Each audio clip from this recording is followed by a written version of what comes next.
2023 में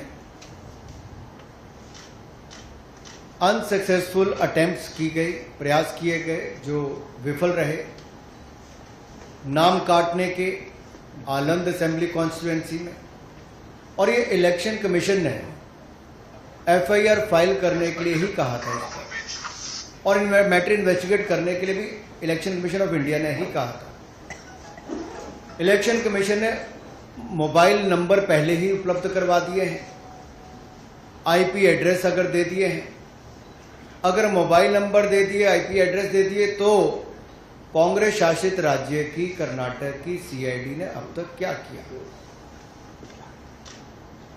और मैं एक ध्यान आपके माध्यम से देश की जनता को बताना चाहता हूं, रिकॉर्ड्स के अनुसार आलंद विधानसभा क्षेत्र ये कांग्रेस के ही कैंडिडेट ने जीती थी 2023 में 10,348 मतों से। तो क्या श्रीमान राहुल गांधी जी, कांग्रेस ने वोट चोरी करके सीट जीती थी?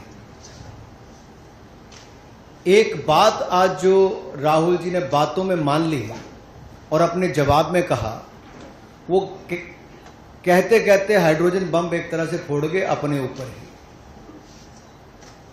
वो कहते मैं लोकतंत्र बचाने नहीं आया, राहुल जी कहते हैं। लोकतंत्र को बर्बाद करने की तैयारी है क्या?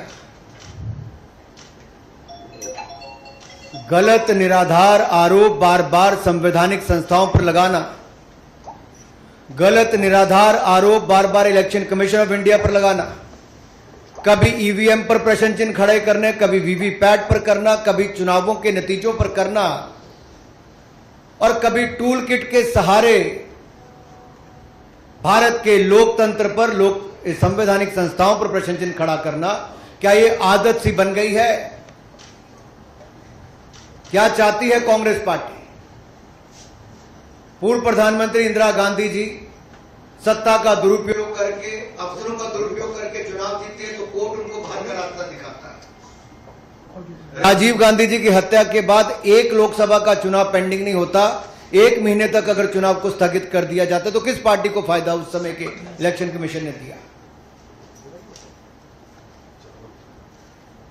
रमा देवी जी, एमएस गिल, टीएन शेषन से लेकर ये बाकी सारे इलेक्शन कमिश्नर जो थे, किस पार्टी ने नियुक्त किए और वापस किस दल में गए? कांग्रेस पार्टी में गए।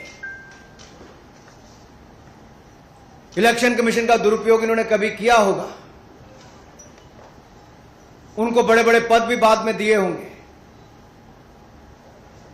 लेकिन अगर निष्पक्षता के साथ भारत का इलेक्शन कमीशन काम कर रहा है तो बार बार राहुल गांधी जी का प्रयास है कि लोकतंत्र पर प्रहार किया जाए, भारत के लोकतंत्र को कमजोर किया जाए, जनता को गुमराह किया जाए, और जिस तरह से बांग्लादेश नेपाल में स्थिति बनती है वैसे झूठ बोल बोल के वहां पे स्थिति पैदा कर दो देश में।